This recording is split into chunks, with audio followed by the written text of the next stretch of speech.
السلام عليكم، معاكم هالة حجازي من قناة حلو حادق. احنا النهاردة هنعمل كيكة البلح اللي هو البلح الرطب. حقيقي تحفة تحفة. لو عرفت الطريقة ودقتي طعمها مش هتقدري تبطليها. كمان الولاد هيحبوها جدا جدا ومغذية جدا، لان البلح اللي فيها البلح الرطب ده بيبقى فيه كمية فيتامينات وغذاء للأولاد وللكبار، حاجة كده خيال. وبألف هنا وشفا مقدما. بص طبعا هي كانت سخنة جدا ساعة ما قطعتها، وادي شكلها وطعمها كان تحفة. وبألف هنا وشفا مقدما. لو عجبكم الفيديو ما تنسوش لايك وشير واشتراك في القناة. يلا بينا نبدأ ونقول هنعملها ازاي.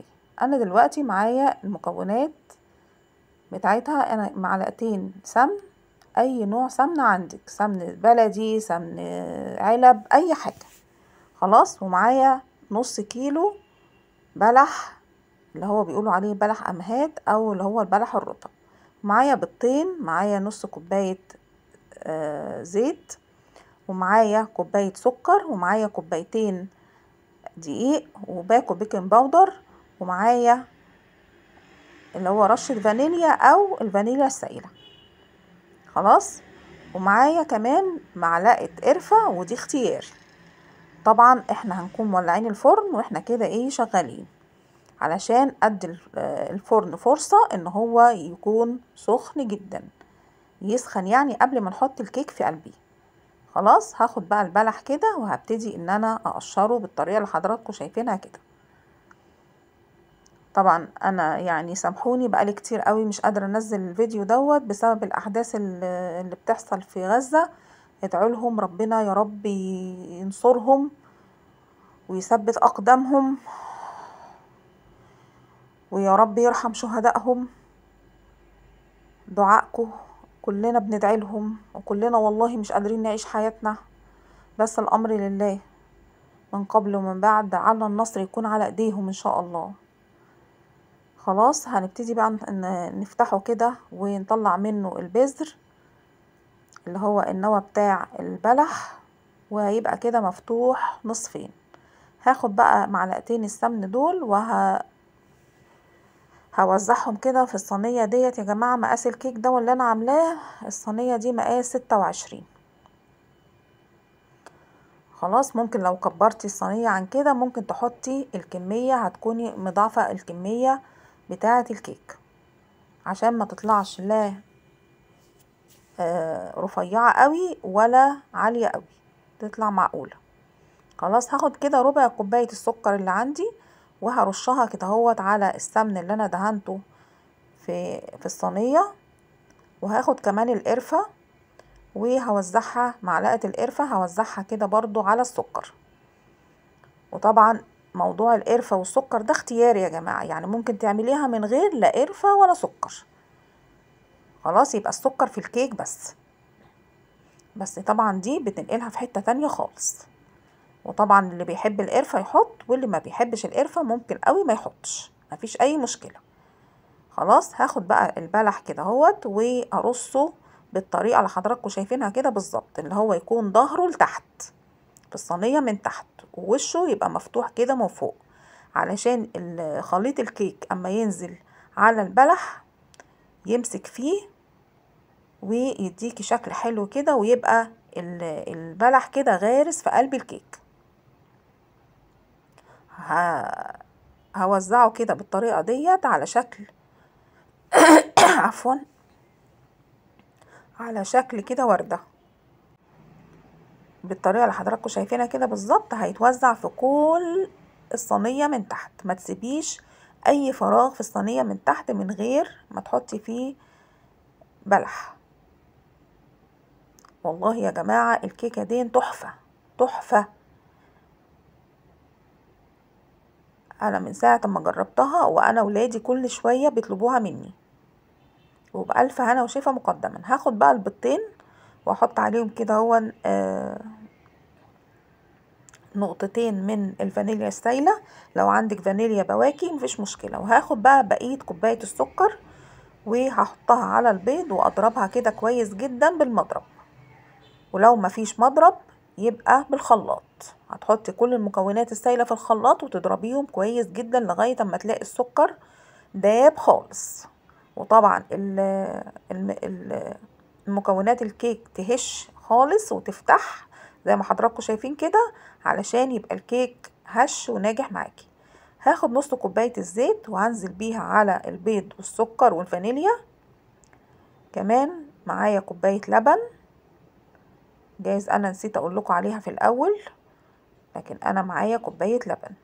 برضو لو مفيش حليب ممكن قوي تحطي كوباية مية عادي جدا، مفيش اي مشكلة. يعني بأقل المكونات ممكن تعملي الكيكة دي. بس طبعا كل ما بتزودي حاجة بتديها كده طعم حلو ودسامة، وبيبقى الكيك كده طعمه محبوب. بس لو مفيش اي مشكلة. خلاص هخلط بقى الخليط كله كده هو زي ما حضراتكم شايفين كويس جدا، وهنزل بقى بكوبايتين الدقيق وعليهم باكو بيكنج باودر، وهنخلهم كده هو زي ما حضراتكم شايفين بالمنخل السلك. وما ننساش الفرن يبقى شغال. خلاص هخلط بقى كده بالمضرب السلك او بالسباتولا، اي حاجة عندك، واخلطي بيها بقى الدقيق مع الخليط السائل كله، واخلطي كويس جدا جدا واضربيه كده كويس قوي بالمضرب السلك او بالسباتولا، علشان ما يبقاش الدقيق فيه اي تكتلات، يبقى الخليط كله مفيهوش اي تكتلات من الدقيق. ما تنسوش يا جماعة دعواتكم لاخواننا في غزة، ربنا يا رب يرحم شهدائهم ويداوي مرضاهم ويسترها معاهم ان شاء الله، ويكون النصر على ايدين المقاومة هناك ان شاء الله. ان شاء الله يا رب دعواتكم، ادعوا لهم قوي من قلبكم، ربنا يا رب ينصرهم يا رب، اللهم امين يا رب، ويثبت اقدامهم يا رب. هننزل بقى بخليط الكيك كده هو على البلح المرصوص في الصينية كده بالمنظر ده، وحاولي ان هو ما يكونش يعني سويه كويس قوي عشان ما يكونش فيه حتة عالية وحتة واطية. خلاص هناخد بقى كل اللي في البولة كده وننزل بيها في الصينية على البلح اللي احنا حاطينه ورصينه من تحت. حقيقي الكيكة ديت العشق كله، هتبقى جميلة جميلة جميلة تحفة والله، جميلة جدا طعمها رائع.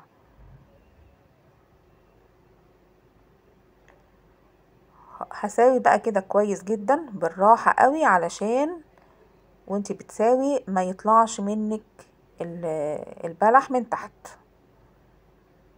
خلاص بنساوي كده بالراحة قوي لغاية اما تلاقي البلح كله اختفى من تحت خليط الكيك.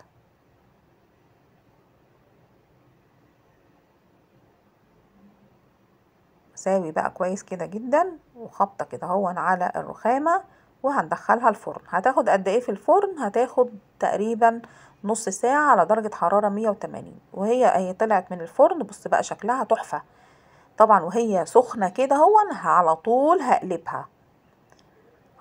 هقلبها في طبق مفرود، علشان لو سبتيها تبرد هتلزق في الصينية من تحت، عشان ما تنسيش ان انت حاطة من تحت سكر، والسكر لو برد هيمسك في الصينية من تحت، يبقى لازم نقلبها وهي سخنة. خلاص وادي شكلها بعد ما خرجت من الفرن. عايزة اقول لكم تحفة، ريحتها وطعمها وشكلها حاجة كده ولا في الخيال. وبألف هنا وشفا مقدما. ما تنسوش اللايك والشير والدعاء، الله يبارك لكم. ما تنسوش الدعاء لاخواننا في غزة، والله الواحد ما عارف يعيش حياته ابدا ابدا. كل حاجة بعملها، ومش انا لوحدي، انا وناس كتير قوي حواليا، كل ما بنعمل اي حاجة بنبقى حاسين ان احنا بنخونهم. بس ربنا اللي عالم باللي في القلوب، ربنا يفك ضيقتهم يا رب، يا رب تفك ضيقتهم يا رب، وتفرجها عليهم وتنصرهم يا رب. وتثبت أقدامهم وترحم شهدائهم. اللهم امين. ما تنسوش الدعاء، ما تنسوش الدعاء يا جماعة، الله يبارك لكم.